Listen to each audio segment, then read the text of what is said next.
this guy by the name of William Randolph Hearst. Okay, so dia seorang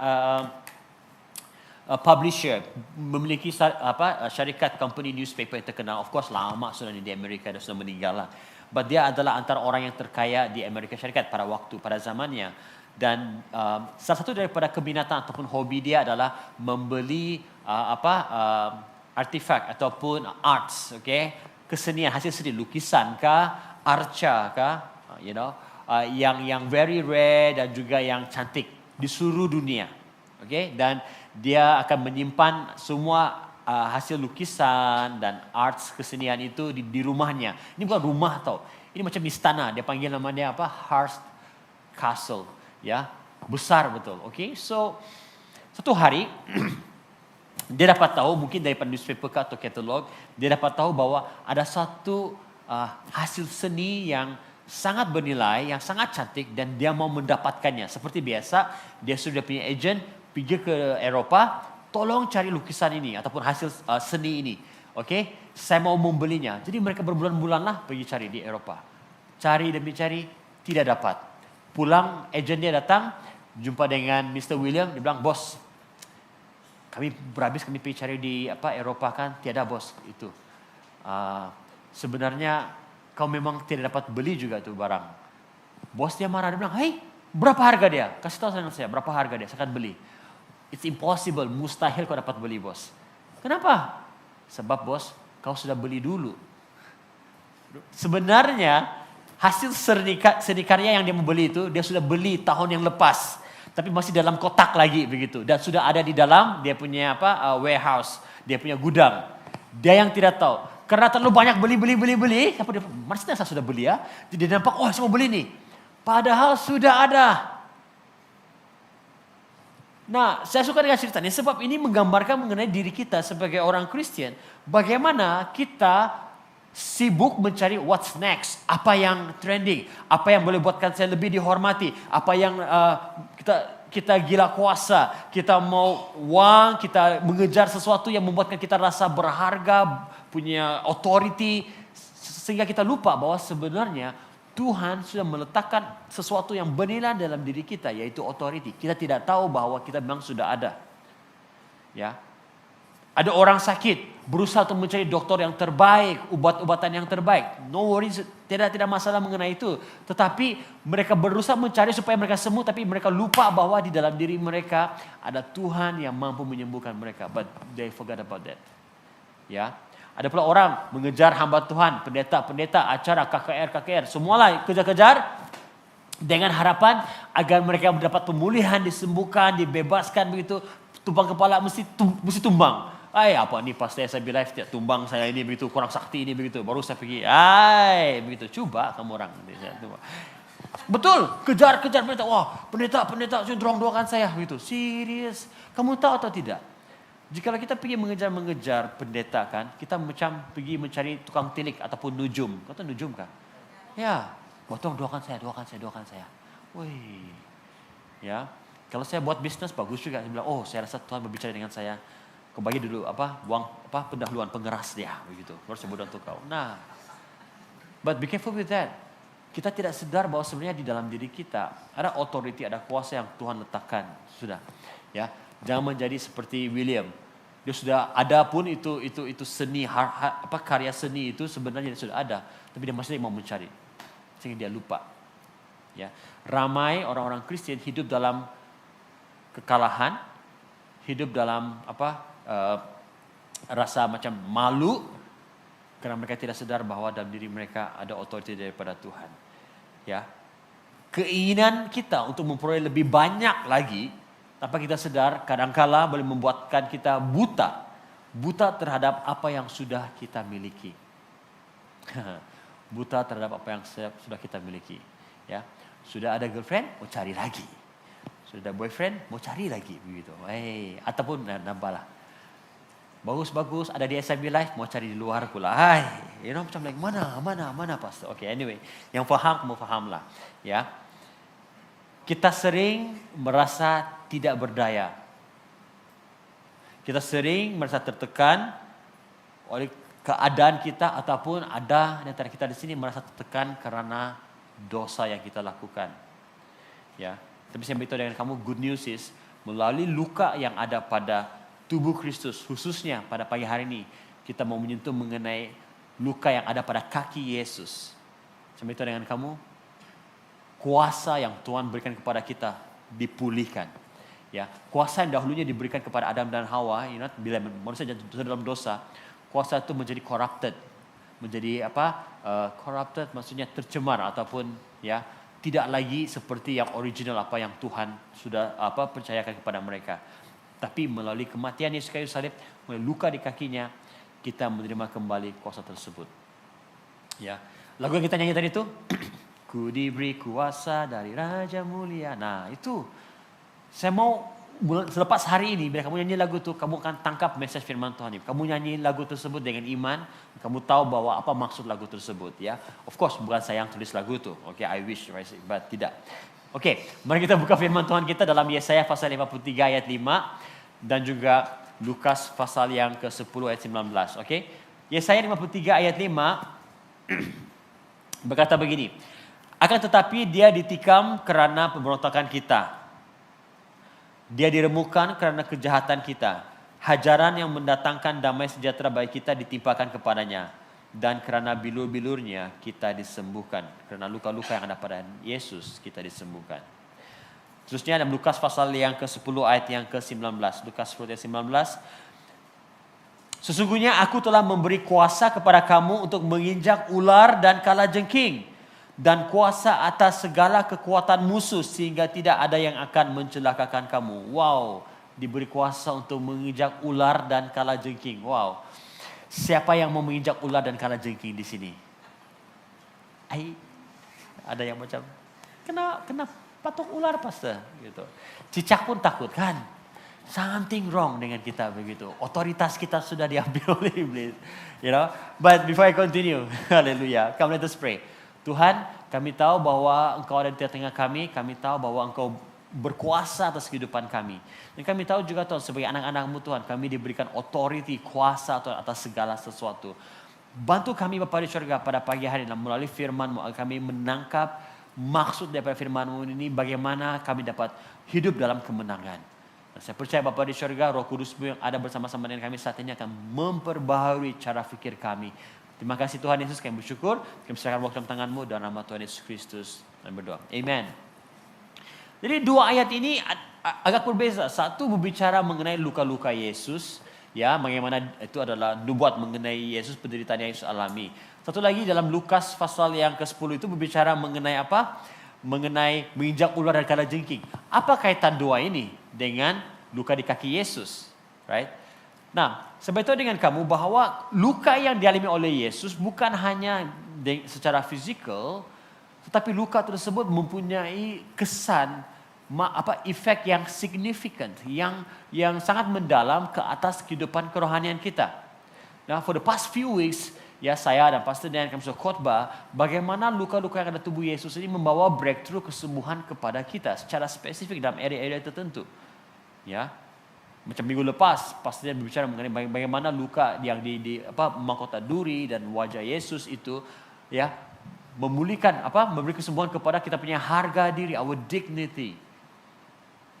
See, salib Kristus, apa yang berlaku di kayu salib adalah bila kaki Yesus dipaku di kayu salib bukan sekadar sebagai tanda penderitaan. Ingat, bukan hanya uang kasihan Yesus menderita di kayu salib.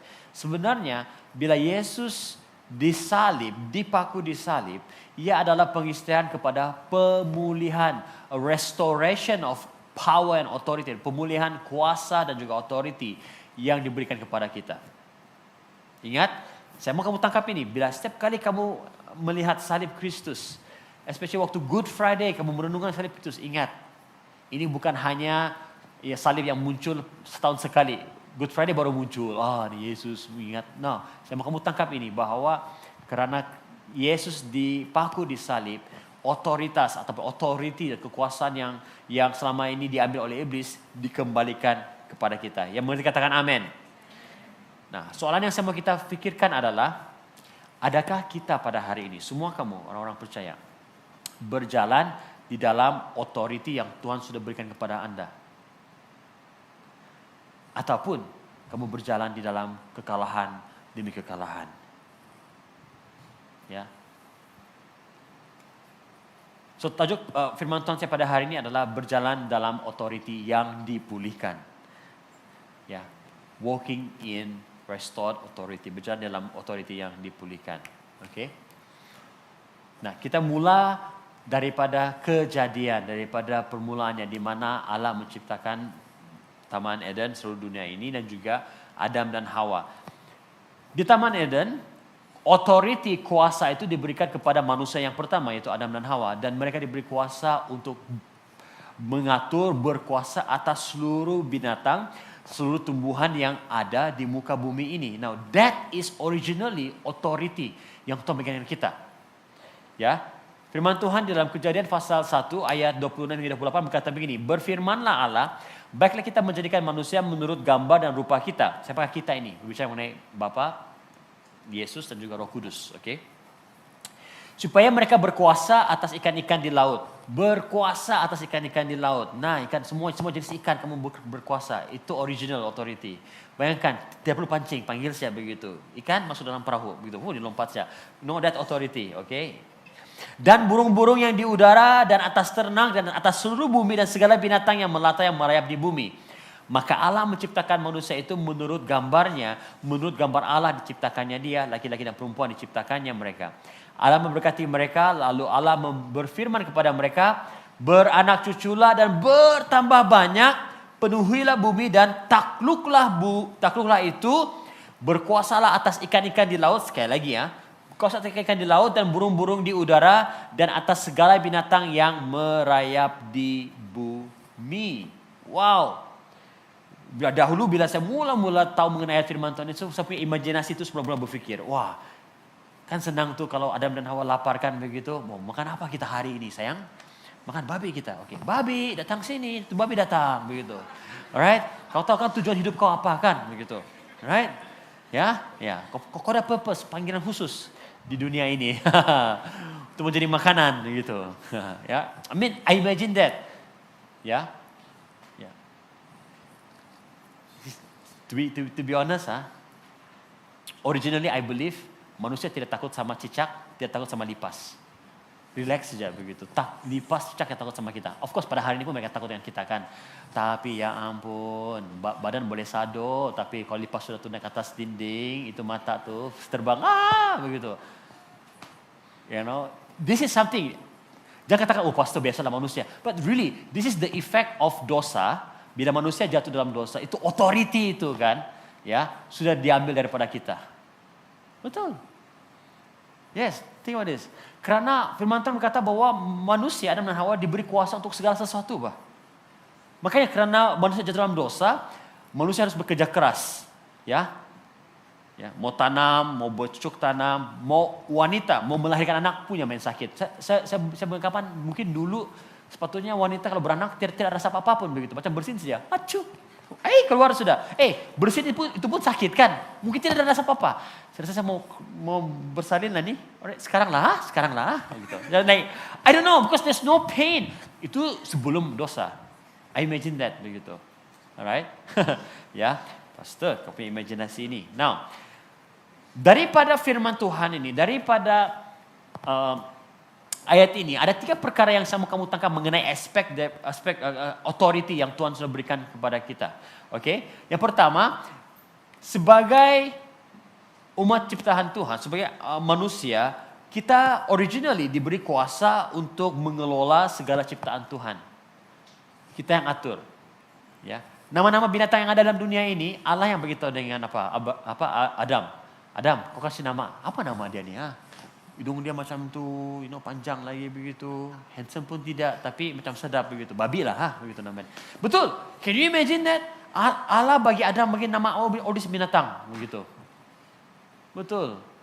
Yang ini macam ikan duyung, tapi bagi dugong saja nama dia begitu. That is the authority of manusia.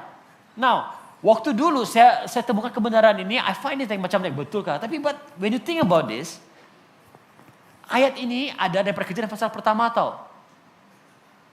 Ya. Nah, so Kamu mungkin bertanya, kalau begitu pastor sekarang ini bolehlah kita berkuasa atas binatang. Oleh karena kesan daripada kejatuhan manusia karena dosa, itu tidak lagi seperti yang original plan Tuhan. Oke, kamu jumpa dengan gajah pun, gajah kau datang sini, diam-diam, mana akan langgar kau begitu, mati kau begitu. It's very different. Itu karena efek daripadanya. Namun the original plan of God adalah kita berkuasa dan mengolah segala ciptaan Tuhan. Yang kedua, original plan beranak cucu dan berkembang. Beranak cucu dan berkembang. Oke, bukan saya beranak tau. Kau punya anak, ada anak lagi begitu. So beranak cucu dan berkembang, penuhi bumi ini. Ini original plan Tuhan.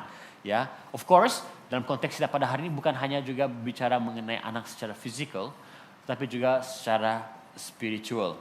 Ya, dan yang ketiga, aspek utama dari kuasa yang diberikan oleh Tuhan kepada kita adalah kita sebagai pembawa gambar Tuhan. We are image bearer of God. Apa maksudnya image bearer of God? Kita diciptakan segambar dengan Allah. Apa maksudnya segambar dengan Allah? Adakah mata kita sama dengan mata Tuhan? Tapi kenapa mata dia sipit? Mata Tuhan sipit kan? Mata saya bulat saja begitu, double eyelid lagi begitu, macam mana? Pastor. Ini samakah? Hidung saya samakah? Ini macam ni kah hidung Tuhan? No. Bila berbicara mengenai segambar dengan Allah, itu berbicara mengenai kepribadian, karakter kita, mencerminkan kemuliaan Tuhan. I give some example. Okay? Macam kalau orang lihat saya, orang yang sudah kenal bapak saya, kalau dia melihat saya bilang, "Oi, Wagner, kau macam bapak kau lah," begitu. Karena cara saya bercakap, mungkin cara saya berfikir, ya, pembawaan saya, bilang, "Oi, kau macam anak bapak kau." Memang bapak saya kan, saya memang anak dia. Tapi mereka melihat daripada pembawaan saya, karakter saya. Nah, itu maksudnya saya segambar dengan bapak saya. Dapat tangkap di sini? So, bila orang berbicara dengan kamu, gambar apa yang mereka dapat lihat? Gambar Tuhan atau gambar iblis? Really? Sometimes we think that macam like, wah, kalau segambar dengan Allah maksudnya kan itu macam mengenai wajah Tuhan begitu. But let me tell you, it talks about the character of Christ ada dalam hidup kita. Karakter Kristus ada dalam diri kita. Yang mengerti katakan amin. So, authority yang Tuhan berikan kepada kita. Kenapa? You see ya, sama kamu tangkap ini. Malaikat cemburu dengan kita. Kamu tahu kenapa? Mereka tidak diciptakan melalui hembusan nafas. Manusia diciptakan melalui hembusan nafas dan juga apa? Manusia diciptakan segambar dengan Allah. Malaikat tidak. Mereka jealous dengan kita sebab Tuhan spend time untuk menciptakan kita. Segala sesuatu yang ada di dunia ini Tuhan cakap jadi. Tapi manusia Tuhan harus tanah liat, menghembuskan nafas, baru jadi manusia. Dan kita dicipta segambar dengan Allah. Ya, ada pick up line kan? Kalau lelaki mau pergi tengok perempuan, wow, kau ni, ya, sakit kan lutut kau? Tidak sakit. Kenapa? Macam kau bidadari yang jatuh dari surga, begitu. Aduh, cia begitu. But let me tell you, bidadari dari surga pun tidak boleh lawan kita tahu, karena kita diciptakan segambar dengan Allah. Ya, bagi kita kamu di kiri kanan, kamu dicipta segambar dengan Allah. Ya, nah ini adalah konsep authority yang diberikan kepada kita pada mula-mulanya sebelum manusia itu dalam dosa. Jadi bila manusia memberontak kepada Tuhan maksudnya tidak mendengar, tidak mengikuti perintah Tuhan. Bila Hawa, mulai daripada Hawa dan Adam memakan buah daripada pohon terlarang tersebut, akibatnya mereka diusir daripada Taman Eden. Sebagai akibatnya, as the consequence kan, mereka mengalami kematian spiritual dan juga physical. The moment manusia jatuh dalam dosa, kamu tangkap ini. The moment manusia jatuh dalam dosa, bermulalah expired date-nya tubuh kita.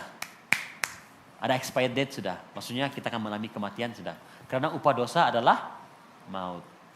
Tapi sebelum manusia dalam dosa, tidak ada expired date. Luar biasa kan? Ya. But here's the thing, jangan risau, jangan khawatir, karena itulah yang akan terjadi dengan kita. Suatu hari nanti, bila Tuhan Yesus datang kedua kalinya, tubuh kita akan dimuliakan, roh kita akan balik kepada dengan tubuh kita, tapi tubuh kita yang baru ini tidak ada expired date. Okay? Ya. Why I want to tell you this? Saya mau kamu tangkap bahwa authority yang mula-mula Tuhan bagi dengan kita ini sangat powerful.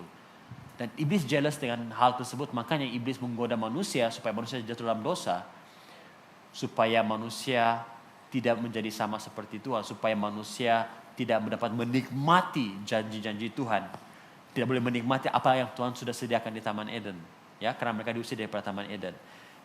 Ya. Tapi kita bersyukur karena apa yang Yesus lakukan di kayu salib, Dia sudah menebus kita daripada hutang-hutang dosa. Ada amin?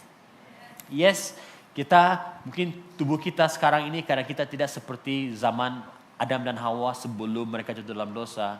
Tapi kita tahu bahwa karena Yesus sudah mati bagi kita, menebus kita, dan Dia menjadi milik kita, kita menjadi miliknya, kita memperoleh kemenangan dalam Kristus. Ada amin?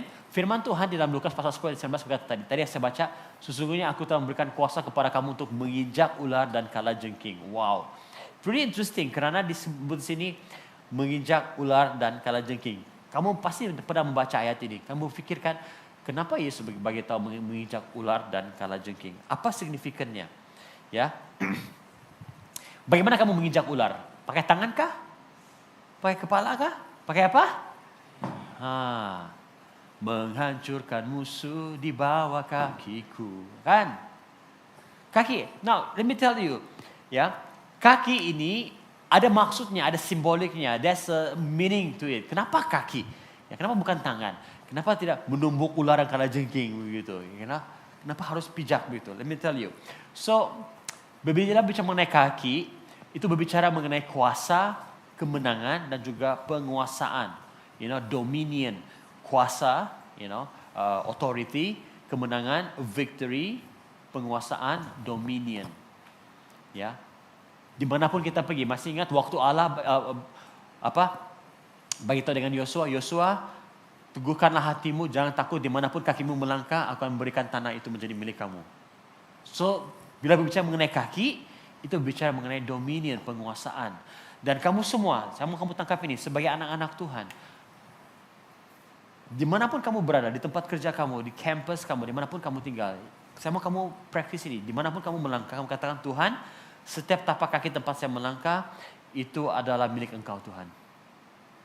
Bila Tuhan yang berkuasa di sana, kita tahu bahwa kerajaannya akan ditegakkan dan musuh-musuh tidak akan bertahan. Ya. So, kaki mempunyai maksud yang signifikan dalam kehidupan kita sebagai orang percaya. Ya. Dan memang of course di dalam Alkitab nanti kita akan lihat ada berapa banyak ayat yang berbicara mengenai kaki, bagaimana musuh-musuh kita diletakkan di bawah kaki kita. Apa maksudnya musuh diletakkan di bawah kaki? Begitu. Kan? Ya, nanti kita akan belajar, ya. Saya mau beritahu dengan Anda bahwa Yesus rela memberikan dirinya dipaku di kayu salib. Bila dipaku di kayu salib tidak boleh buat apa-apa, betul tidak? Dan Yesus rela dengan volunteer memberikan dirinya dipaku, tidak bergerak, terikat, supaya apa? Supaya kita dapat berjalan dalam kemenangan. Ramai di antara manusia, kita, orang-orang percaya, tidak dapat berjalan dalam kemenangan karena apa? Kaki kita terikat dengan dosa. Pemikiran kita dibelenggu dengan ketakutan, dibelenggu dengan cara pemikiran apa? It's a poor mentality, cara pikir yang wah saya kurang, saya tidak dapat, saya tidak mampu ini. Tapi Yesus tanggung semua itu di kayu salib supaya kita bebas dapat berjalan dalam kuasanya. Yang mengerti katakan amin. Wih, kurang kuat ini begitu. Katakan amin. Begitu. Saya tahu kamu lapar, tapi tahan sekejap, right? Nah, ada 4 perkara berkaitan mengenai authority ataupun otoritas yang Tuhan sudah kembalikan kepada kita ataupun pulihkan kepada kita. Yang saya mau kita tangkap daripada firman Tuhan pada hari ini. Oke, bila berbicara mengenai kaki Yesus yang dipaku, yang luka. Yang pertama, oleh karena luka-luka di kaki Yesus itu, kita diberikan apa? Kekuasaan atas dosa. Kekuasaan atas dosa. Authority over sin. Ya. Luka di kaki Yesus itu mengingatkan kita bagaimana Yesus berkuasa atas dosa dan maut.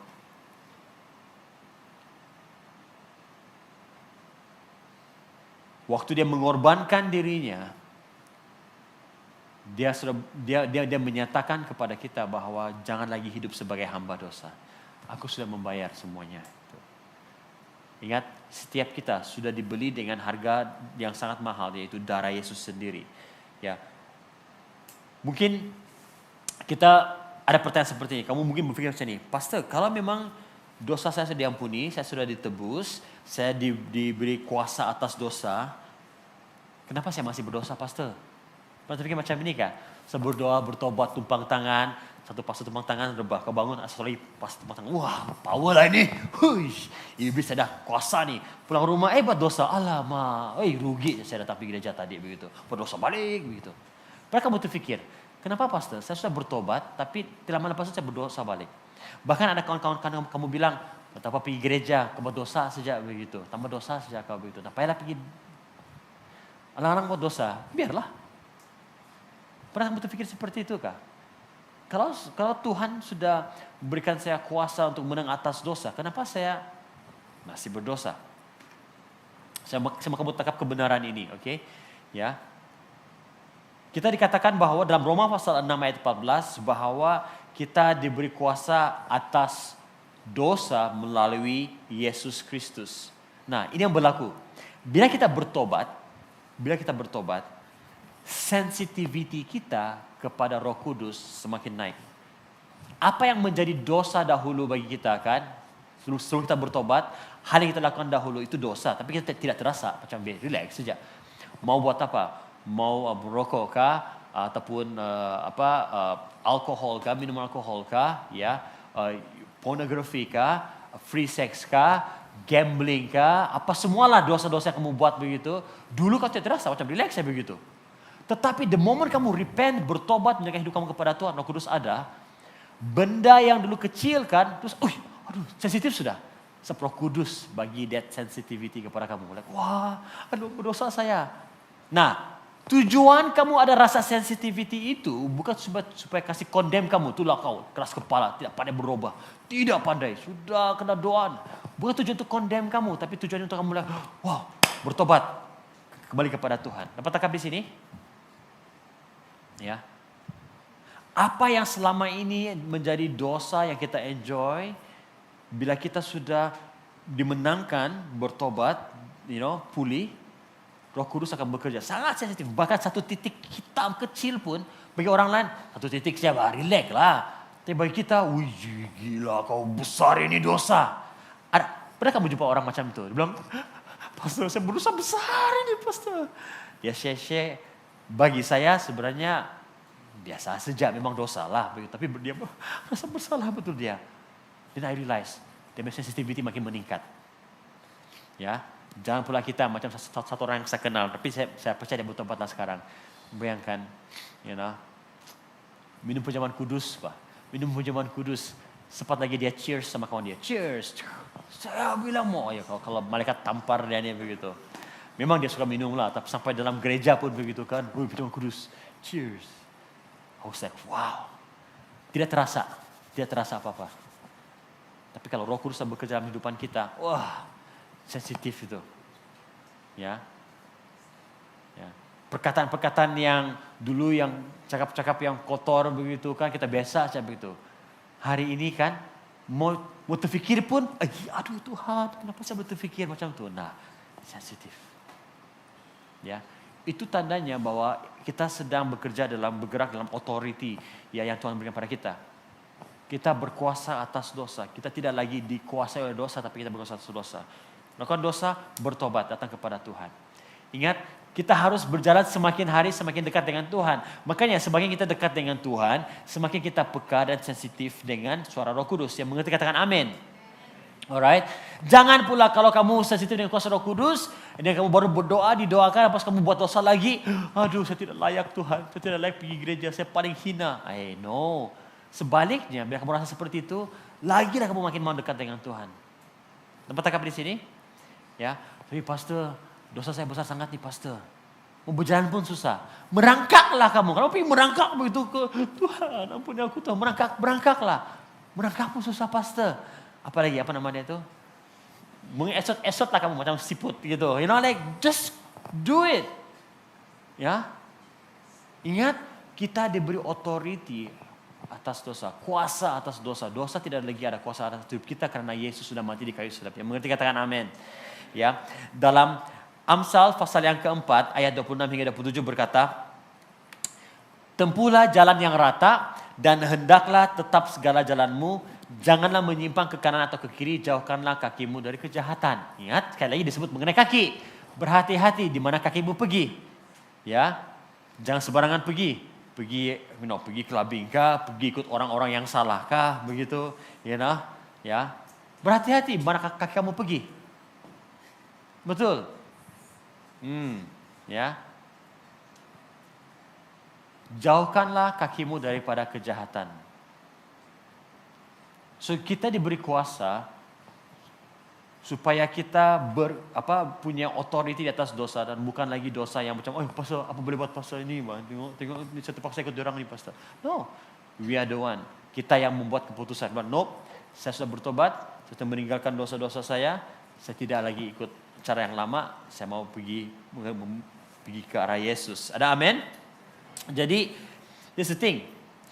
Waktu kita makin bertumbuh dalam hubungan kita bersama-sama dengan Tuhan, kita punya sensitivity akan meningkat. Pada waktu itulah kita akan bertumbuh di dalam kekudusan kita. Seriously, kalau orang bilang, wah, kau berubah sudah nih, alim sudah, puji Tuhan. Jangan rasa malu. Mungkin kamu tahu yang mereka mengejek lah, alim sudah nih, Jangan rasa malu karena itu.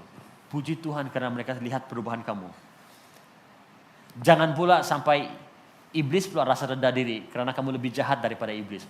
Jahatnya dia nih. Itu salah. Itu aduh Tuhan gitu. Ya.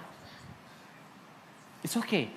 Jika kawan-kawan kamu yang selama ini bilang, kau ini ya alim. Jadi apalah kau sikit-sikit firman Tuhan. Puji Tuhan. Itu tandanya kita sudah mengalami perubahan. Ada amin? Amen. Alright. Nah, Roma pasal 8 ayat 1 berkata begini. Okay. Sama kita baca bersama-sama. 1, 2, 3.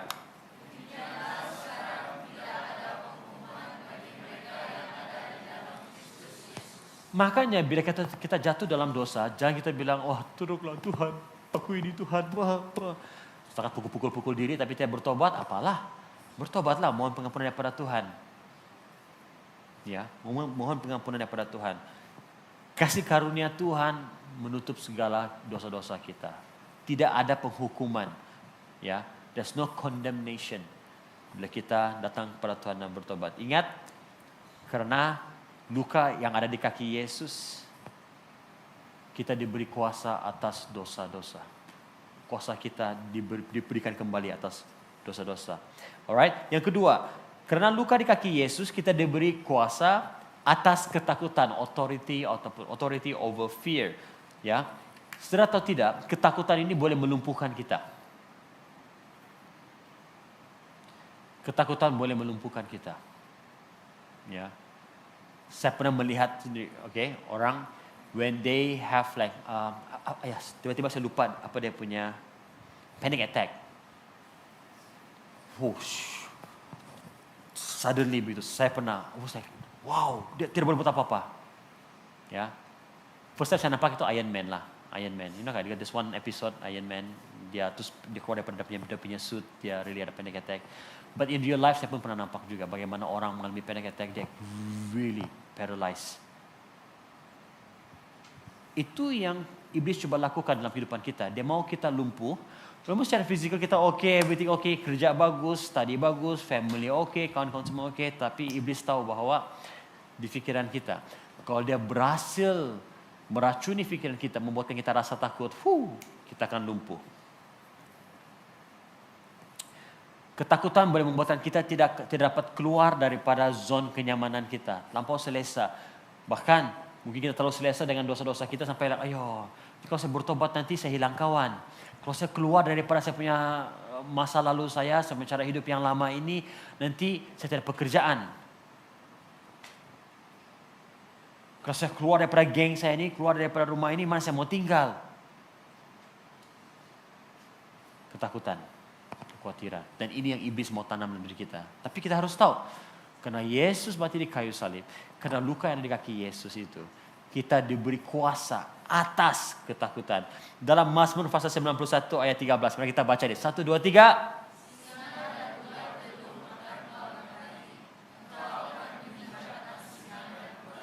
wow, ular naga, serious. This terima bahasa Indonesia begitu, okay? But English is adalah lion and serpent ataupun cobra. So singa dan ular tedung kau akan langkahi.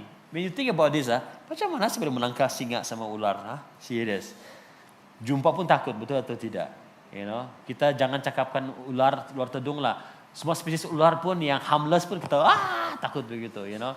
Actually I try to learn. I discover that ular dari mata aja kita tahu ada yang berbisa, ada yang tidak, begitu kan. Tapi I don't want to test lah. Tapi saya coba juga, kadang-kadang saya coba kalau cepat ular kon ini berani, but anyway.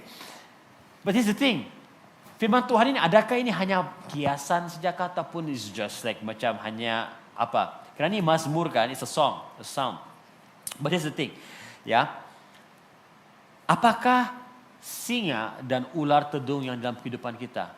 Ini adalah firman Tuhan bagi kita semua bahwa kita diberi kuasa untuk melangkahi, maksudnya melangkahi ataupun menginjak singa dan ular tedung. Kita beri kuasa untuk itu. Nah, apakah singa dan ular tedung dalam kehidupan kita? Singa ini, ular tedung ini adalah hal-hal yang mengancam kita, menakutkan kita. Nah, let me start with this, okay? Dan saya dapat rasakan bahwa ada di antara Anda pada pagi hari ini Tuhan akan membuka mata kamu untuk melihat apakah singa dan ular tedung dalam kehidupan kamu. Tanpa kamu sadar, kamu hidup dalam ketakutan. Singa berbicara mengenai sesuatu yang kuat, yang menakutkan dalam kehidupan kita. Ada. Orang, boleh juga kan? Orang, macam singa, bos aku kan macam singa, gila, mati, aku takut tapi. Yes. Ya. Ada ibu bapak kamu yang macam mungkin singa? Yes. Ya, of course. Saya punya datuk, nama dia Singa, Long Lumbawang kan, begitu singa begitu, tapi bukan singa lah begitu. Anyway, singa berbicara mengenai secara amnya dalam kehidupan kita. Singa berbicara mengenai ketakutan pada kegagalan, fear of failure. Siapa di antara kita di sini yang tidak pernah gagal? Angkat tangan, tidak pernah gagal. Semua pernah, okay? I'm not talking about gagal bercinta, maksudnya gagal lah, exam kah, gagal tes kereta kah, begitu macam saya, you know. We all have experienced failure. Betul atau tidak? Tapi ada orang takut gagal, trauma karena gagal begitu. Nah, you know what? Ini adalah yang disukai oleh iblis. Tapi Tuhan memberikan kita kuasa atas ketakutan, ya. Ketakutan inilah yang akan membuatkan kita lumpuh, paralyzed, ya, sampai kita takut mengambil risiko. Takut mengambil risiko. Ya. Satu cara untuk saya memastikan bahwa di usia saya yang 40-an, I'm 44 this year. Okay, pastikan bahwa dalam usia saya 40-an ini saya punya jantung masih tetap begitu, Bang. Kan kalau sudah tua kan ya relax, chill. I don't want that begitu. Saya mau tetap cergaskan. One of the thing yang saya buat, which is yang membuatkan saya my collarbone ini patah juga, ada besi ini, kan? I shared about it kan. Adalah saya suka extreme sports. So mountain bike masuk hutan begitu, you know. Orang sahabat bilang tidak penyakit cari penyakit begitu kan. Kenapa mau kasih hidup yang senang kalau boleh hidup susah kan? Nah, gitu. So I learned to overcome my fear. Betul. This one thing that I do lah begitu. Of course, ya. Kadang-kadang kita dikuasai ketakutan sampai kita tidak berani ambil risiko. Saya sudah dalam company ini for so long, pastor, selesa sudah. Kalau saya mau cari pekerjaan yang lain kan, adakah kerjaan untuk saya? Macam mana nanti ya? Begitu. Padahal you have opportunity to grow. Tapi takut. Ada pula ketakutan seperti ini. Now, I didn't mention about first service because I'm talking about context lah. Takut untuk meninggalkan hubungan, satu hubungan, relationship. Saya paling suka saya, pastor, kalau saya tinggalkan dia. Takut. Takut kesendirian. Pastor, baguslah ada orang suka dengan saya, sayang sama saya, ya. Tidak juga sempurna lah. Tapi etis adalah kalau saya tinggalkan dia, pastor siapalah mau suka dengan saya? Ada ketakutan. You see? No, seriously. Some of you got to admit it, memang kamu ada ketakutan itu. Walaupun hubungan itu yang membuat kamu dekat dengan Tuhan, kamu tetap mau dalam hubungan tersebut karena kamu takut. Dan itu yang iblis suka. Ya. Ada kamu takut untuk bersuara. You know, this is something that for the past few months, saya bagi sedikit counseling kepada beberapa orang student kita. Mereka graduate Dan mereka mau kerja di sini, tapi ibu bapa mereka by default begitu kan, baliklah begitu. You know, nothing wrong jika itu memang panggilan Tuhan. Tuhan betul-betul jelas memanggil kamu untuk balik ke Sabah Sarawak, you know, mengabdikan diri kepada kamu punya bumi dan tanah air kamu orang, tanah air pula, kau punya negeri Sabah Sarawak. It's okay kalau itu panggilan Tuhan. Tapi kalau macam by default, mau buat apa? Baliklah. Wow, seriously man. Kenapa? Selesa di sana. Terus saya remind dengan orang, you must know that God calls you to KL bukan sebagai suatu kebetulan. Everything yang kamu belajar di sini, there is a purpose begitu. Ya, tapi pasti saya tidak tahu macam mana mau beritahu dengan parents saya. Nanti kena bilang apa? Lawan cakap lah, anak durhaka lah, kena sumpah jadi tanggang. Kamu tahu tuh, si tanggang. Kamu tidak tahu, it's okay, never mind. Ya, karena menderhaka kepada ibu bapa. But let me tell you, that is fear actually, tau? Fear. Sampai itu dengan dia, it's not bukannya kau kurang ajar, kau hanya belajar untuk share your thoughts, kau punya opinion. Satu hari ada satu student, but not from our church, different church. Dia texted dengan saya. I gave the same advice kepada dia lah. Saya bilang, you know, you have potential. And dia memang suka berada di gereja dia, you know, dan dia mau bekerja di sana, mau melayani karena dia tumbuh. Tapi mama dia bilang, mana-mana pun boleh bah, Tuhan pun ada di mana-mana, baliklah saja begitu. Dia mau, kata dia beritahu dengan saya, pastor tolong doakan saya. Dia mau call mama dia akan bergegar tangan dia, suara dia bergegar untuk mau beritahu sama itu. Saya bilang, wow, that's not right, that is not right. Ada spirit fear. Nah, some of you just think, oh, iyalah pastor. Dan inilah yang Tuhan tidak mau kita hidup terus-menerus dalam ketakutan ini. Yesus sudah mati di kayu salib. Supaya apa? Kita diberi kuasa atas ketakutan. Takut pergi interview karena apa? Takut kena reject. Come on. Biasakan dirilah kena reject. You know? Wow, okay. I mean, don't be afraid lah kena reject. Maksudnya kalau interview tidak dapat, it's fine. You know? There is this one guy, a YouTuber, dia buat social experiment. Dia setiap hari kena reject, supaya dia sudah lali dengan rejection bah begitu. Tapi tidak bagus juga tebal muka kan, tidak tahu betul, you know, like. But anyway, but again, what's the worst thing can happen? Ini yang saya beritahu dengan diri saya. Jikalau saya gagal, what's the worst thing yang can happen to me? Paling malu sajalah. Bukan juga saya terus hilang handsome, kurang duit lah begitu. Terus anak-anak saya tidak suka dengan saya. No lah. Paling malu saja, alamak, Pastor Wigna. Malu saja, that's it. Betul, think about this, okay? Ya, setiap kali kamu rasa takut, think about this. What's the worst thing can happen kalau saya buat, if I take this risk? Singa di dalam Alkitab, ada beberapa kali disentuh, okay, satu contohnya waktu Daniel dibuang, dilempar ke dalam gua singa. Ya, dalam 1 Petrus pasal yang ke-5 ayat 8 juga dibicarakan bahwa iblis setan itu seperti singa-singa yang mengaum. Jadi dalam konteks itu, singa berbicara mengenai ketakutan kepada kegagalan. Mungkin ada di antara Anda takut mau pergi kerja. Karena pergi kerja kamu tahu, mungkin kamu punya supervisor kah, kamu punya colleague kah, kamu punya bos kah, begitu macam singa betul. Matilah aku ini Tuhan, begitu. Orang lain excited mau pergi kerja hari Senin. Haleluya, kamu pula, aduh, macam mana? And let me tell you one thing. Ada orang, karena dia tertekan, takut, itu akan dimanifestasi kata melalui apa? Sakit. Dia akan senang, selalu sakit. Ya, that is another topics lah, okay? Ya, mengenai apa spiritual warfare. Tapi saya beritahu dengan Anda, ketakutan ini jangan macam-macam. Kalau kita bilang, biasa saja itu pastor. No. I want today, ya, hari ini kamu mengalami breakthrough. Karena Tuhan sudah berikan kamu itu kuasa atas ketakutan. You should not live in fear. Kamu tidak seharusnya hidup dalam ketakutan lagi. Takut mengenai masa depan. Aduh, belum apa-apa pun terjadi sudah takut begitu. You see? Iblis tidak perlu pun muncul di depan kita dengan dia punya tanduk. Manusia. Tidak perlu. Cukup di sini sudah takut, sudah tidak jadi. Ya. Pastor message, boleh jumpa kah? Alamak, pastor mau jumpa saya. Aduh, apa dosa saya? Kenapa tiba-tiba pastor message dengan saya? Begitu. Kan ada pernah macam itu kan? Baru hello shalom. Alamak pastor. Aduh. Takut apa? ada dosa. I mean, it's okay lah. Pastor, saya berdosa bagi pastor, doakan saya. I mean, come on. I mean, there are people, some of you, you know who you are. You just like, pastor, pray for me, pastor, I'm struggling with this. I'm happy, I'm to pray for you. Yeah? Just don't be paralyzed. Jangan dilumpuhkan dengan ketakutan. Mungkin Anda merasa bahwa di tempat kerja Anda, kamu yang paling, kamu minority. Kamu satu-satunya orang Kristen. Siapa di sini tempat kerja? Or in your campus, kamu satu-satunya orang Kristen. Dalam kos kamu, ke tempat kerja kamu. You see? Rasa macam minority gitu kan? Tapi ingat, ya, just because kamu dikelilingi oleh orang yang tidak kenal Tuhan, ada banyak singa-singa yang mengaum begitu, ya. Mereka hanya mengaum saja. Singa yang mengaum. Ya.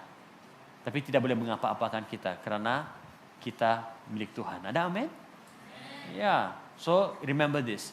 Nah, yang kedua mengenai ular. Ular berbicara mengenai apa? Keraguan dan pemikiran negatif dalam pikiran kita, merasa ragu. Oke. Doubt.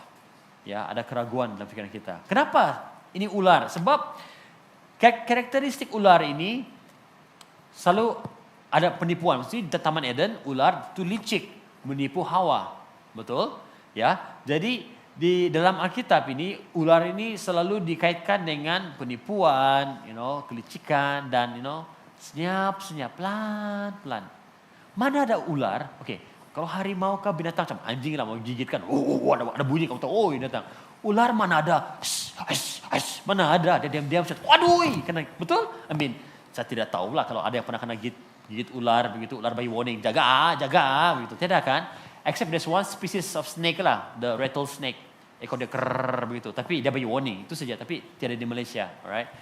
But in my personal experience, tidak ular yang bagi warning kalau dia mau attack.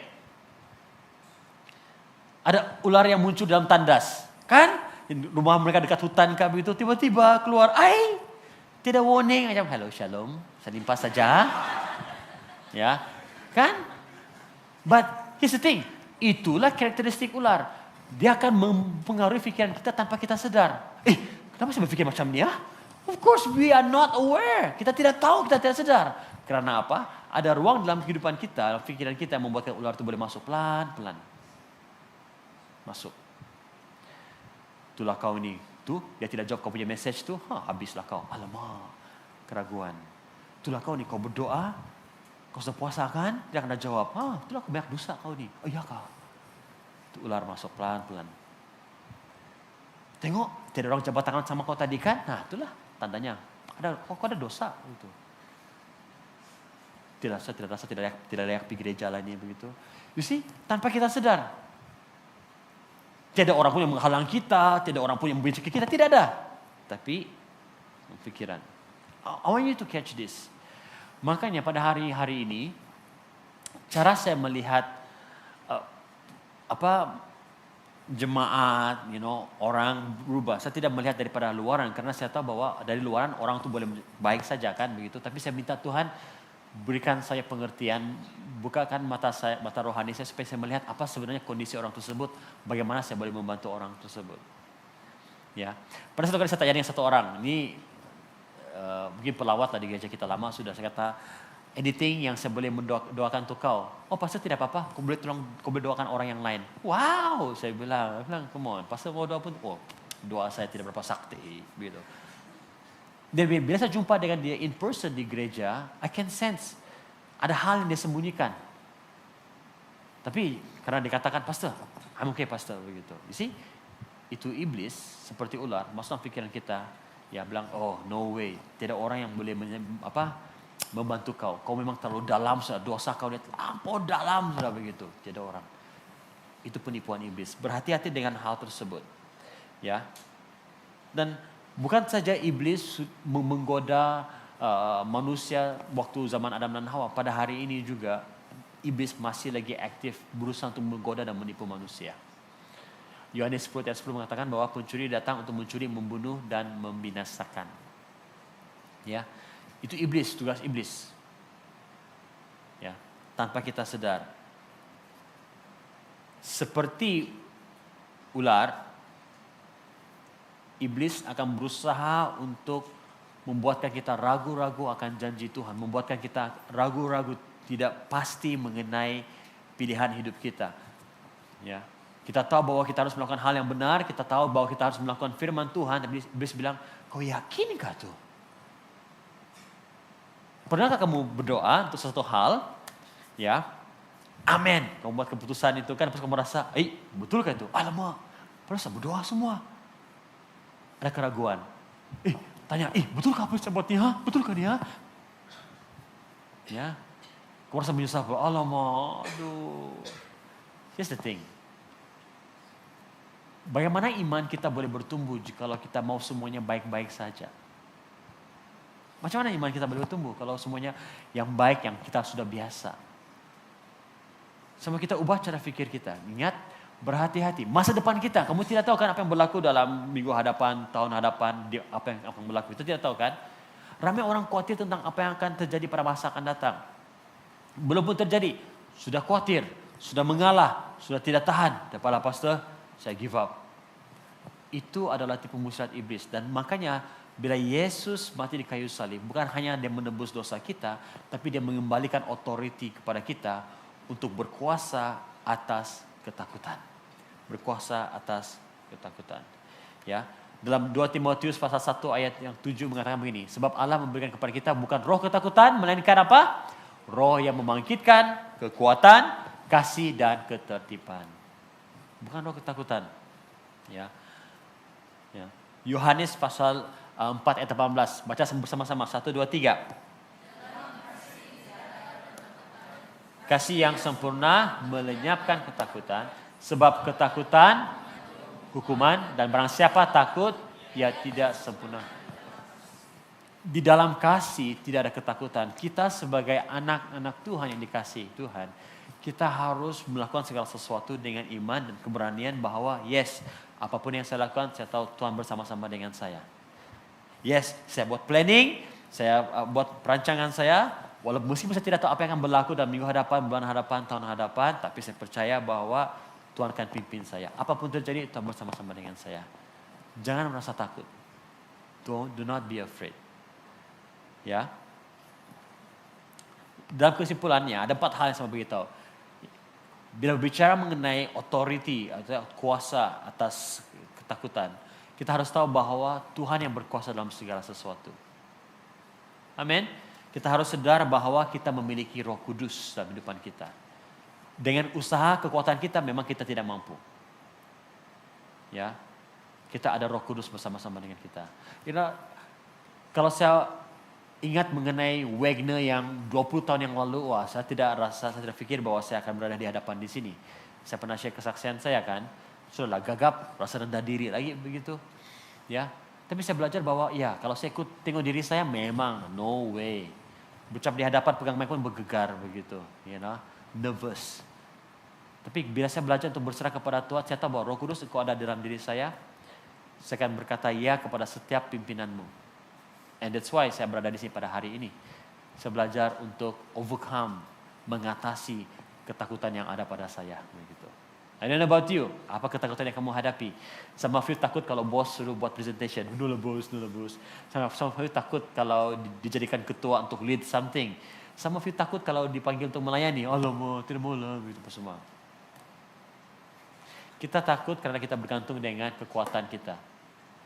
Tapi kalau kita tahu bahwa kita ada Roh Kudus, kita dapat melakukan perkara yang besar bagi Tuhan. Amen. Berikutnya, iman mengatasi ketakutan. Ya, makanya iman kita tidak bertumbuh jika kita hanya melakukan perkara yang kita biasa lakukan, yang tidak takut, yang semuanya relax, chill saja begitu. Betul. Bukan juga mencari masalah. Tuhan, bagi saya masalah Tuhan supaya iman saya. No. I don't ask you to pray like that. Jangan. Ya. Tapi jikalau kamu tahu bahwa kamu harus melakukan satu hal yang baru, dan hal yang baru ini ada cabaran, tapi kamu tahu bahwa Tuhan akan memampukan kamu, just go ahead, have faith. Ya, saya dibesarkan seperti kamu orang semua, membesar dalam gereja berbahasa Malaysia, ya. So dari sekolah minggu sampai saya sampai di Kuala Lumpur, saya biasa dengan kebaktian bahasa Malaysia. Bila saya join full time tahun 2015. Waktu itu gereja kita dua bahasa. Little bit of English, little bit of BM. Begitu. Tahun 2018, Pastor dia katakan, let us do 2 services. Okay, fine. Saya ingat, saya akan berkhotbah untuk kebaktian bahasa Malaysia. Biasalah kan, orang Borneo jadi gembala untuk gereja bahasa Malaysia, kebaktian bahasa Malaysia. Orang Cina di sini untuk kebaktian bahasa English, but no way, that's not SIB Life. So Pastor Dan bilang, kami pastor akan khotbah English dan khotbah juga bahasa Malaysia. So di SIB Life, we are pastor for both congregation, semua orang. Bukan hanya untuk English saja, bukan hanya untuk BM saja. So itu, wah sudahlah, saya khotbah bahasa Malaysia saya lebih comfortable karena memang sudah terbiasa dari kecil lagi kan. Tapi for English, I tell you, it's very different, you know. Having a conversation in English, preaching in English are 2 different things tau, begitu. Seriously, begitu. Kalau crowd bahasa Malaysia, kalau orang itu ada broken dia punya tata bahasa, orang bahasa Malaysia chill saja kan. Kami bersyukur kerana pada hari ini, like nothing right, kita macam like, dia cuba, very good, very good. But in English crowd, kepala saya matilah, aku ni kena judge, aku punya grammar salah ni begitu. Because, wah betul, that kind of, waktu saya mula-mula khotbah seriously, I can't escape. Tapi saya bilang, Tuhan, kau yang bawa saya ke SIB Life, kau akan memampukan saya begitu. You know, saya punya English pun tidak juga sampai UK sana, paling pun sampai Uruklang saja begitu. It's okay, you know, maybe not to London, tapi bolehlah, begitu. The key is move with faith, percaya kalau Tuhan yang memanggil kita, dia akan memampukan kita. Ada amin? Dan lagi satu, kita harus belajar bahwa kegagalan itu bukan bermaksud that's the full stop, that's not final. Okay? Kegagalan itu bukan yang satu final. Ya. Mungkin kamu exam kamu gagal, pekerjaan kamu gagal, but it's not final. Continue. Which brings me to the third one, okay? Kekuasaan atas musuh. Kekuasaan atas musuh. Bukan saja kita diberi kuasa atas dosa, kuasa atas ketakutan, kekuasaan atas musuh, okay? Nah, ini saya percaya ini akan memberi revelation kepada kita semua, ya. Dalam Roma pasal 16 ayat 20 berkata bahwa semoga Allah sumber damai sejahtera segera akan menghancurkan iblis di mana? Di bawah kaki. Baru hari ini kamu sadar ada banyak ayat yang pasal sebut pasal kaki-kaki kan? Wih, betul lah pastor. Apa signifikan dia? You see? Kasih karunia Yesus Tuhan kita menyertai kamu. Nah, ini merupakan satu deklarasi yang menunjukkan bahwa kita ini sebagai umat-umat pemenang, orang yang sudah diberi kemenangan, kita diberi authority, kuasa atas iblis. Menghancurkan iblis di bawah kaki kita. Ya. Makanya bukan saja kita ditebus daripada dosa, tapi juga kita diberi kuasa untuk menghancurkan musuh-musuh kita. Wow. Kamu tahu iblis takut kepada orang percaya yang sedar akan kuasa mereka? Kau fikir iblis takut sama Alkitab kah? You know, bawa salib itu. No, iblis tahulah firman Tuhan lah. Dia menggoda Yesus di padang gurun. Dia pakai firman Tuhan. Dengan kau sendiri pun tidak tahu mana firman Tuhan yang iblis pakai itu. Ya betul. Serius. Iblis menggoda Hawa di Taman Eden pun dia menggunakan firman Tuhan, perkataan Tuhan, dia memutarbelitkannya. Perbezaan antara iblis dengan manusia adalah iblis tidak bertobat. Dia tahu kebenaran firman Tuhan, dia tahu firman Tuhan, tapi tidak bertobat. Tapi kita manusia tahu kebenaran firman Tuhan, kita bertobat. Ada amin? Ya. Jadi dalam Efesus pasal yang ke-1 ayat 22. Oke, diteruskan. Dan kamu baca 1 2 3.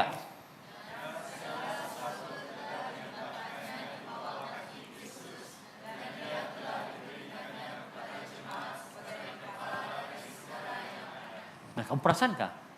2 ayat tadi yang kita baca disebut bahwa musuh itu kan diletakkan di bawah kaki Kristus. Apa signifikannya diletakkan di bawah kaki? Apalah di bawah kaki begitu? Ya. Karena bagi budaya kita kalau letakkan sesuatu yang di kaki itu macam kotor, mana ada orang letakkan kaki kan kalau macam di meja kan, meja makan terus angkat kaki di atas meja makan. Wih, kurang sopan, kurang ajar. Betul itu saja kan? Betul tidak? But actually it has a really important lesson bagi kita semua bila berbicara mengenai di bawah kaki. You see, di dalam perjanjian lama firman Tuhan bahkan juga dalam sejarah pada masa yang lalu, tindakan meletakkan kaki di atas leher musuh itu, bermaksud orang itu berkuasa atas musuhnya, berjaya menakluki musuhnya. Dan musuh itu di bawah kaki dan specifically di leher begitu. Nah ini ya kita boleh lihat di dalam Yosua pasal 10 ayat 24 hingga 25 bila Yosua membawa bangsa Israel mulai menakluk satu persatu kota-kota yang ada di tanah Kanaan. Because Tuhan sudah berikan kota tersebut, tanah Kanaan kepada bangsa Israel, tapi mereka harus menakluknya. So Yosua berkata begini, setelah raja-raja itu dikeluarkan dan dibawa kepada Yosua, maka Yosua pun memanggil semua orang Israel. You see, bila mereka meletakkan kaki di leher itu, bukan saja message kepada orang yang yang sudah ditaklukkan itu, tapi message kepada semua orang yang melihatnya. Ya, dikata begini, marilah dekat, taruhlah kakimu ke atas tengkuk raja-raja ini. Maka datanglah mereka dekat dan menaruh kakinya di atas tengkuk raja-raja itu. Lalu berkatalah Yosua kepada mereka, janganlah takut dan janganlah tawar hati, kuatkan dan teguhkanlah hatimu, sebab secara itulah akan dilakukan Tuhan kepada semua musuhmu yang kamu perangi. Ini satu simbolik tau. Makanya bila kita baca firman Tuhan bahwa Allah menaklukkan musuh kita di bawah kaki kita, itu bukan itu sebagai satu simbolik bahwa kuasa yang pada kita, ya, musuh-musuh kita itu tidak dapat melawan kita. Bukan karena siapa kita, tapi siapa yang ada di dalam kita. Yang mesti katakan amin. Yes, siapa yang ada di dalam kita. Ya. Dalam Mazmur pasal 110 ayat 1 berkata begini. Duduklah, demikianlah firman Tuhan kepada Tuanku, duduklah di sebelah kananku sampai ku buat musuh-musuhmu menjadi tumpuan kakimu. Sekali lagi, kaki. Wah, hari ini banyak ayat-ayat mengenai kaki-kaki. Oke. Nah, tumpuan kakimu dalam bahasa English, footstool. Dalam kitab versi Borneo dikatakan alas kaki. Ini sebenarnya. So, originally ini historically, tapi saya tidak tahu kalau ini untuk semua budaya yang ada, tapi biasanya ini diberikan kepada seorang raja siapa-siapa yang kakinya pendek. Jadi dia letakkan di situ supaya adalah platform begitu, tidak bergantung-gantung begitu. Kan? Kau bayangkan, kau gangster, kaki bergantung macam adek cute-nya begitu. Jadi mesti mau ada ni coba macam Nah, historically karena itu. Namun here's the thing. In ancient Egypt, waktu zaman Mesir kuno dahulu, ada satu raja namanya Raja Tutankhamun, dan bila mereka mereka korek dia punya makam dia, begitu mereka temukan ini. So, footstool ataupun tempat alas kaki ini. Nah, ini bukan karena kaki dia pendek, bukan. Ini adalah yang original. So, di atas tempat alas kaki ini diletakkan apa? Gambar-gambar yang melambangkan musuh-musuh Raja Tutankhamun yang sudah ditawan. Jadi setiap kali dia duduk di takhta dia lihat ini, wah inilah musuh-musuh saya di bawah kaki saya. Dan ini yang Tuhan mau kita tangkap pada hari ini. Bila karena Tuhan Yesus mati di kayu salib, karena luka yang ada di kakinya begitu, dia sudah mengembalikan kuasa kepada kita untuk meletakkan musuh di bawah kaki kita. Ya, menghancurkan musuh di bawah kakiku. Apa musuh yang ada dalam kehidupan kamu? Ketakutan, kemiskinan, sakit penyakit, ya, kegagalan, malu, letakkan di bawah kaki kita. To remind us bahwa iblis, kau di bawah kaki saya. Letakkan di sini, ya. Semua kamu seriously, waktu saya prepare firman Tuhan ini, saya betul-betul rasa bahwa Tuhan mau kita mengalami breakthrough dalam hal ini, Nah sekarang ini saya mau kita buat tindakan profetik begitu, right? Semua tutup mata, close your eyes, Now bayangkan satu perkara yang membuatkan kamu rasa takut, rasa khawatir, ataupun musuh yang ada dalam kehidupan kamu yang selama ini membuatkan kamu terhalang untuk maju.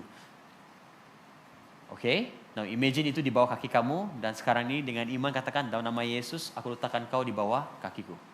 Bijak seperti itu. Betul, really. Yes. Do that. Sakit penyakit, bijak begitu. Please jangan letakkan kamu punya muka ex-boyfriend kamu di bawah itu. No, that's not. Ya. Letakkan di bawah kamu. Apa hal yang menjadi musuh kamu? Alright? Remember this, dimanapun kamu pergi. Di rumah sekalipun, kamu sakit, kamu disakitkan tiba-tiba sakitkan sebagainya, Tuhan Yesus, ya, saya percaya kamu menyembuhkan saya dan sakit penyakit Aku perintahkan kau di bawah kaki saya. Aku sembuh dalam nama Yesus. Do that. Ya. I know for start itu nampak macam pelik sedikit, apa di shopping mall begitu. Oh ya, ada godaan. Hush, nama Yesus begitu. Ya. But you understand the idea kan? Tujuannya supaya mengingatkan kita bahwa musuh kita di bawah kaki saya. Menjadi alas kaki kita. Amen. Ya. Nah, dan yang terakhir, kuasa yang diberikan kepada kita adalah kuasa untuk memberitakan Injil. Wah, memberitakan Injil. Yesus sendiri dalam sepanjang hidup dia pergi menyampaikan kabar baik dari kota ke kota. Termasuk kepada kawasan orang yang bukan Yahudi. Masih ingat waktu Yesus menyembuhkan orang yang kerasukan di Gerasa. Sampai dia itu roh jahat bilang legion, hantar kami ke babi-babi sana begitu. Nah, itu kan kawasan orang bukan Yahudi. Yesus pergi jauh sekali untuk menyampaikan kabar baik begitu. Nah, kenapa Yesus mengizinkan dirinya dipaku di salib? Ya, supaya kita bebas untuk bergerak menyampaikan kabar baik kepada orang lain. Banyak orang takut menyampaikan Injil, bersaksi takut. You know, in your social media, you have your own social media account. Gunakan platform itu untuk menyampaikan Injil. Now, I'm not saying yang terus keluar semua firman Tuhan, wah firman Tuhan begitu. No, but remember, saya katakan tadi, kita membawa gambar Allah dalam kehidupan kita. Cara kita komen, apa yang kita post, sesuatu yang membuatkan orang ingat bahwa wow, kenapa ada ini something different. Di tempat kerja kita, di campus kita, dalam keluarga kita, wherever we are, orang pasti akan mau tanya, kenapa cara kau cakap berlainan lah? Cara kau fikir lain. Beritahulah, oh sebenarnya saya belajar daripada firman Tuhan Bani. That's an opportunity for you to share. Amen? Kita diberi kuasa untuk menyampaikan Injil. Jangan takut. Ya. Jangan menganggap bahwa menyampaikan Injil ini hanya pastor saja. No. Tunjukkan dalam Alkitab jika ada mengatakan bahwa menyampaikan kabar baik, menjadikan semua bangsa murid Yesus itu adalah tugas pastor saja. Tidak. Tugas setiap kita. Ya, tugas setiap kita. Ya. Tuhan tidak menyelamatkan kita supaya kita memanaskan bangku di gereja saja. No.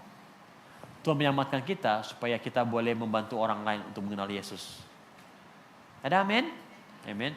Firman Tuhan di dalam Roma pasal 1 ayat 16 berkata begini. Ya, sebab aku mempunyai keyakinan yang kokoh dalam Injil karena Injil adalah kekuatan Allah yang menyelamatkan setiap orang yang percaya. Kita semua. Pertama-tama orang Yahudi tetapi juga orang Yunani. Makanya kita harus menyampaikan Injil, bersaksi ya bahwa firman Tuhan itu Injil itu kepada semua orang karena Injil itu mempunyai kuasa untuk menyelamatkan orang. People need to know about Jesus. Ya, ujung tahun ini Christmas ya, saya mau semua kita terlibat dalam kita punya Christmas event. So last year kita start ya, this year kita akan buat lagi I'll Be Home for Christmas ya, di mana kita akan jadi host. Dan ini kita buat, kalau kamu never experience it, kamu orang Indonesia Sarawak yang baru join SIB Live, I want you to come, stay, and join us. Alright, experience this. Bagaimana kita host a Christmas party for non-Christians. Bukan di gereja, tapi di rumah-rumah masing-masing begitu. And at the same time, kita menyampaikan Injil. Ya, kita diberi kuasa untuk menyampaikan Injil. Kenapa kita mau macam jadi orang yang tidak tahu mau buat apa-apa, lumpuh? Tuhan sudah memberikan kita kuasa tersebut. Jangan takut untuk bersaksi. Bagi kita kalau kamu di kiri kanan, jangan kau takut untuk bersaksi. Jangan takut untuk bersaksi, betul. Ya. Ya.